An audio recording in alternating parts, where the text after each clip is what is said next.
अजमेर संभाग के सबसे बड़े जवाहरलाल नेहरू चिकित्सालय के चिकित्सकों ने ट्रक दुर्घटना में गंभीर रूप से घायल एक मरीज की 5 घंटे तक चली अत्यंत जटिल सर्जरी कर उसकी जान बचाने में सफलता हासिल की।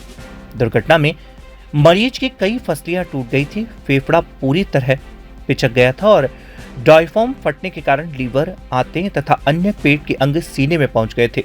डॉक्टरों ने एक साथ 3 बड़ी सर्जरियां कर मरीज को नया जीवन दिया। अब मरीज पूरी तरह स्वस्थ है, सामान्य रूप से सांस ले रहा है और उसे अस्पताल से छुट्टी दे दी गई है। 17 जून को पिसांगन के लमाना निवासी 53 वर्षीय व्यक्ति को ट्रक की टक्कर के बाद गंभीर हालत में अस्पताल पहुंचाया गया था। जांच के दौरान सीटी स्कैन और अन्य परीक्षणों में सामने आया कि मरीज की 7वीं और 10वीं फसलियां पूरी तरह टूट चुकी थी। दाहिने फेफड़े में खून और हवा भर जाने से वह पूरी तरह सिकुड़ गया था। इस गंभीर स्थिति में 24 जून को मरीज को ऑपरेशन थिएटर में लिया गया। सर्जरी से पहले उसे 3 यूनिट रक्त भी चढ़ाया गया। इसके बाद विशेषज्ञ चिकित्सकों की टीम ने करीब 5 घंटे तक लगातार ऑपरेशन किया। ऑपरेशन के बाद मरीज की स्थिति लगातार बेहतर होती गई।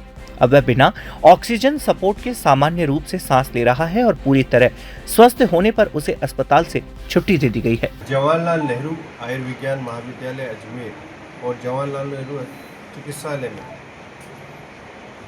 CTVS डिपार्टमेंट के अंदर एक बहुत जटिल ऑपरेशन जो कि ऑपरेशन पहली बार हुआ है, जिसको हमारे CTVS डिपार्टमेंट, NCI डिपार्टमेंट और वहाँ के जो जितने भी नर्सिंग स्टाफ, पैरामेडिकल टेक्नीशियन सब ने मिलकर एक व्यक्ति की जान बचाई जो कि दुर्घटनाग्रस्त हुआ था 17 जून को। 17 जून जो 53 साल के व्यक्ति हैं, उनका एक्सीडेंट मोटरसाइकिल के द्वारा हुआ। वो काफ़ी दूर तक घसीट के चले गए। इसके दौरान उनको चेस्ट में काफ़ी इंजरी हुई, डबल इंजरी थी। काफ़ी कॉम्प्लेक्स ऑपरेशन था जिसका जटिलता आप हमारे जो CTVS में सर्जन डॉक्टर तेज सिनी जी हैं, उन्होंने उसी टाइम कैजुअल्टी में मरीज को देखा और उन्होंने डिसाइड किया कि क्यों ना इसका तुरंत ऑपरेशन किया जाए।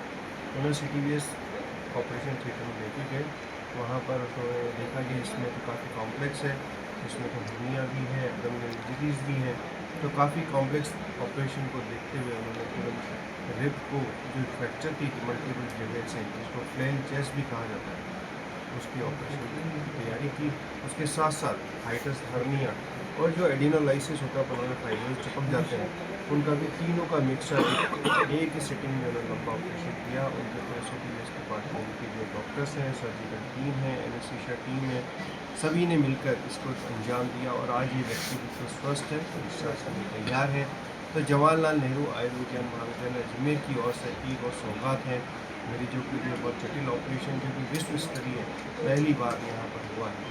इस और आगे की जो पूरी विस्तृत जानकारी है हमारे CTVS सर्जन साहब देंगे। हमारे अस्पताल में माँ योजना उसके तहत जो भी निःशुल्क ऑपरेशन हुआ उसका जवाब हमारे अधीक्षक साहब एक पेशेंट 53 वर्षीय था जिसका कि रोड ट्रैफिक एक्सीडेंट हुआ ट्रक से। वो एक ट्रॉमा सेंटर में एडमिट हुआ। ऑन एग्जामिनेशन उसके जो मल्टीपल रिब फ्रैक्चर थे राइट साइड में और उसके हाइड्रोनिमोथोरेक्स था, मतलब कि रक्त और हवा दोनों फेफड़ों में भरी हुई थी। उसके लिए हमने प्लान किया कि इसके चेस्ट ट्यूब डाल देते हैं। तो छाती में डालने के बाद भी इसका सैचुरेशन इम्प्रूव नहीं हो रहा था, 89% ही आ रहा था और ऑन ऑक्सीजन पे रखा जा रहा था।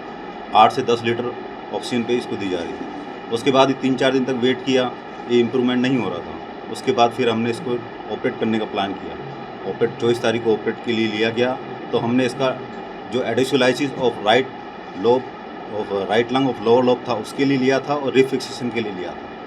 कहीं भी डायग्नोसिस ये नहीं आ रहा था कि इसके जो है डायफ्राम हर्निया भी है। ऑन द टेबल हमें पता चला कि इसका जो है डायफ्राम जो कि छाती और पेट एब्डोमेन के बीच का हिस्सा होता है, दोनों को सेपरेट करता है, उसके अंदर इंजरी होने से लीवर, ओमेंटम और आंतें छाती के अंदर आ गई थी और वो चिपक गई थी उन टूटी पसलियों से और डायफ्राम के कारण, जिसके कारण मरीज को सांस में दिक्कत हो रही थी और उसका इम्प्रूवमेंट नहीं हो पा रहा था। तो उसी टाइम जो है उसका एडिशोलाइसिस ऑफ राइट लोब, मतलब जो फेफड़ा था उसको छुड़ा करके फुलाया गया और जो डायफ्राम हर्निया था उसको रिपेयर किया गया। और जो पसलियाँ थी जो दो सेगमेंट में टूटी हुई थी उनको एक्सटर्नल वायर से फिक्स किया गया। तो उसके बाद जो है इसको शिफ्ट किया गया, 5-6 घंटे तक वेंटिलेटर पर रखा गया। उसके बाद इसको एक्सट्यूबेट करने के बाद में इसको फिजियोथेरेपी और एक्सरसाइज वगैरह करवाई गई। 5-6 दिन तक आईसीयू में रखा गया। इस पूरे प्रोसेस में एनेस्थीसिया टीम की तरफ से डॉक्टर प्रदीप, डॉक्टर कुशांक का बड़ा सहयोग रहा और हमारे रेजिडेंट कमल और प्रेम, उनका सहयोग रहा और ओटी स्टाफ जो था उसके अंदर भी हमारे जो जयंत जी, नारायण जी, नीतू जी, इनका बड़ा सहयोग रहा और वार्ड और आईसीयू जो स्टाफ था उनका सारा पूरा इनका सहयोग रहा। उसकी वजह से आज पेशेंट डिस्चार्ज के लायक है, स्वस्थ है, अच्छे से सांस ले रहा है। ऑन रूम एयर पे उसका सैचुरेशन अभी 97 आ रहा है, जो कि 89 रह रहा था। तो ये पूरा निःशुल्क हुआ है। ये ऑपरेशन माँ योजना के अंदर मुख्यमंत्री आयुष्मान आरोग्य योजना से बिल्कुल निःशुल्क हुआ है और स्वस्थ है मरीज। क्या इस तरह के ऑपरेशन पहले कभी हुए हैं? नहीं, ये इस तरह का ऑपरेशन यहाँ जेलन में ही क्या पूरे विश्व में ये प्रथम केस है जिसमें तीनों सर्जरी एक ही पेशेंट में की गई है और ये यूनिक था और कॉम्प्लेक्स था। इसमें जान जाने का पूरा खतरा रहता है ऑपरेशन के दौरान भी और ऑपरेशन के बाद भी, बट मरीज पूरी तरह स्वस्थ है। इसका हमारे आदरणीय प्रिंसिपल साहब ने बताया कि जवाहरलाल नेहरू चिकित्सालय के अंदर दिन प्रतिदिन नई सर्जरीज और नए ऑपरेशंस वगैरह हो रहे हैं और जेएलएन में डेवलपमेंट हो रहे हैं, वर्क का बहुत डेवलपमेंट हो रखा है। उसी संदर्भ में हमारे सीटीवीएस डिपार्टमेंट ने जो एक सर्जरी करी, जो कि एक यूनिक टाइप की सर्जरी है, जो जनरली इन तीनों में से एक सर्जरी ही हो पाती है। इन्होंने तीनों सर्जरी एट ए टाइम करी मरीज को। वो ऑपरेशन इसमें से 4 घंटे चला। ये सर्जरी और एज वेल एनेस्थीसिया दोनों के लिए चैलेंज रहा। इसमें हमारे एनेस्थीसिया में हमारी पूरी टीम रही यहाँ पर। उन्होंने इसको जनरल एनेस्थीसिया दिया और उसके ब्लॉक लगाए जिससे कि मरीज़ को दर्द न हो, और 4 घंटे ऑपरेशन चलने के बाद में मरीज़ को पोस्ट ऑपरेटिव केयर भी करी और आज ये मरीज़ स्वस्थ है। ये मैं आपको बताना चाहूँगा।